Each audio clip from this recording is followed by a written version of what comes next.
بسم الله الرحمن الرحيم.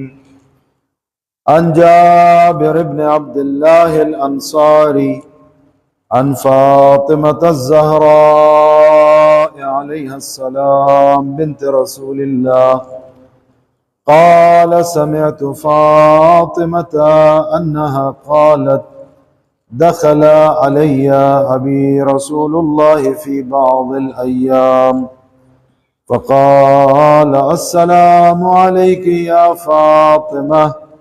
فقلت: عليك السلام. قال: إني أجد في بدني ضعفا. فقلت له: أعيذك بالله يا أبتاه من الضعف. فقال: يا فاطمة ائتني بالكساء اليماني فغطيني به. فأتيته بالكساء اليماني فغطيته به وسرت أنظر إليه وإذا وجهه يتلألأ كأنه البدر في ليلة تمامه وكماله. فما كانت إلا ساعة وإذا بولدي الحسن قد أقبل وقال: السلام عليك يا أماه. فقلت: وعليك السلام يا قرة عيني وثمرة فؤادي. فقال: يا أماه إني أشم عندك رائحة طيبة كأنها رائحة جد رسول الله. فقلت: نعم إن جدك تحت الكساء. فأقبل الحسن نحو الكساء وقال: السلام عليك يا جداه يا رسول الله، أتأذن لي أن أدخل معك تحت الكساء؟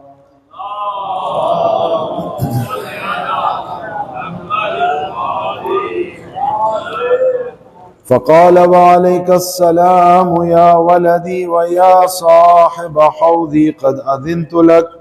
فدخل معه تحت الكساء فما كانت إلا ساعة وإذا بولدي الحسين قد أقبل وقال: السلام عليك يا أماه. فقلت: وعليك السلام يا ولدي ويا قرة عيني وثمرة فؤادي. فقال لي: يا أماه إني أشم عندك رائحة طيبة كأنها رائحة جدي رسول الله. فقلت: نعم إن جدك وأخاك تحت الكساء. فدنا الحسين نحو الكساء وقال: السلام عليك يا جداه، السلام عليك يا من اختاره الله، أتأذن لي أن أكون معكما تحت الكساء؟ فقال: وعليك السلام يا ولدي ويا شافع أمتي، قد أذنت لك. فدخل معهما تحت الكساء.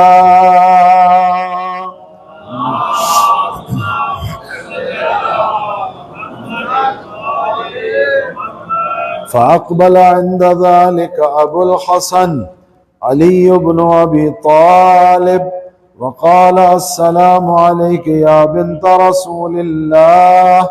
فقلت: وعليك السلام يا أبا الحسن ويا أمير المؤمنين. فقال: يا فاطمة إني أشم عندك رائحة طيبة كأنها رائحة أخي وابن عمي رسول الله. فقلت: نعم، ها هو مع ولديك تحت الكساء.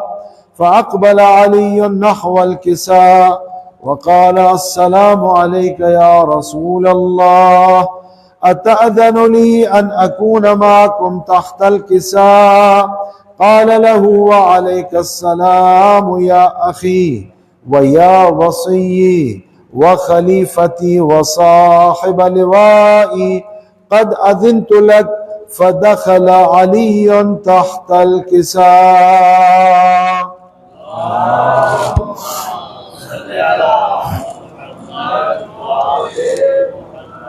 ثم أتيت نحو الكساء وقلت السلام عليك يا أبتاه يا رسول الله، أتأذن لي أن أكون معكم تحت الكساء؟ قال وعليك السلام يا بنتي ويا بضعتي، قد أذنت لك. فدخلت تحت الكساء. الله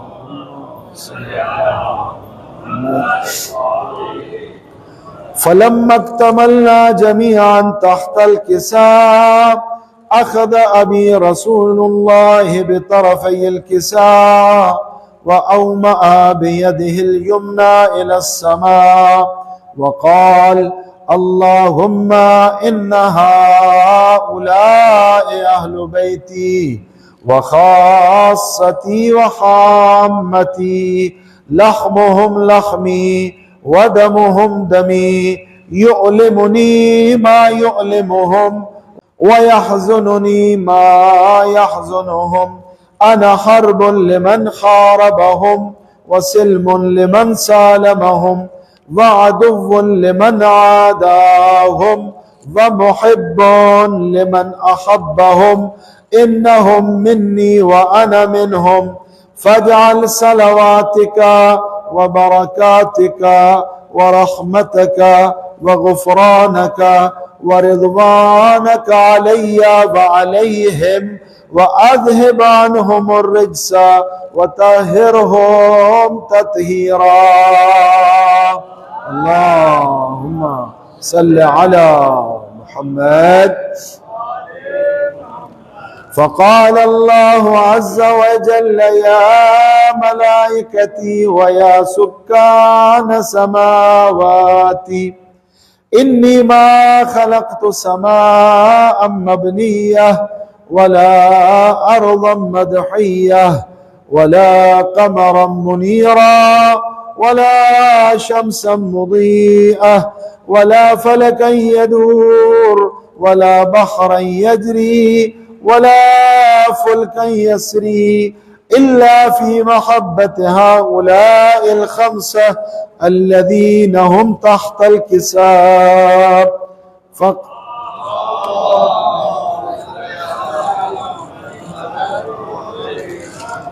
فقال الأمين جبرائيل يا ربي ومن تحت الكساء؟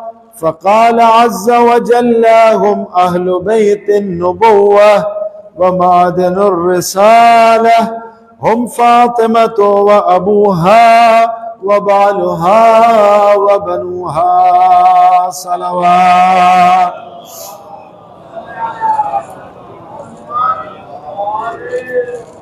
فقال جبرائيل يا رب أتأذن لي أن أهبط إلى الأرض لأكون معهم سادسا؟ فقال الله نعم قد أذنت لك. فهبط الأمين جبرائيل وقال السلام عليك يا رسول الله. العلي الأعلى يقرئك السلام ويخصك بالتحية والإكرام ويقول لك وعزتي وجلالي إني ما خلقت سماء مبنية ولا أرضا مدحية ولا قمرا منيرا ولا شمسا مضية ولا فلكا يدور ولا بحرا يجري ولا فلكا يسري إلا لأجلكم ومحبتكم، وقد أذن لي أن أدخل معكم، فهل تأذن لي يا رسول الله؟ فقال رسول الله وعليك السلام يا أمين وحي الله إنه نعم قد أذنت لك. فدخل جبرائيل معنا تحت الكساء.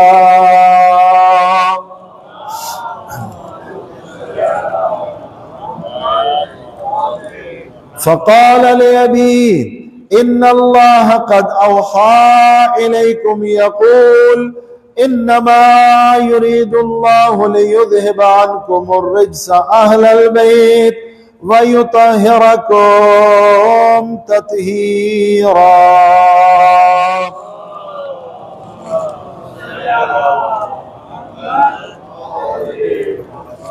فقال علي لأبيه: يا رسول الله، أخبرني ما لجلوسنا هذا تحت الكساء من الفضل عند الله. فقال النبي صلى الله عليه وآله: والذي بعثني بالحق نبيا واصطفاني بالرسالة نجيا، ما ذكر خبرنا هذا في محفل من محافل أهل الأرض وفيه جمع من شيعتنا ومحبينا إلا ونزلت عليهم الرحمة وحفت بهم الملائكة واستغفرت لهم إلى أن يتفرقوا. فقال علي: إذن والله فزنا وفاز شيعتنا ورب الكعبة.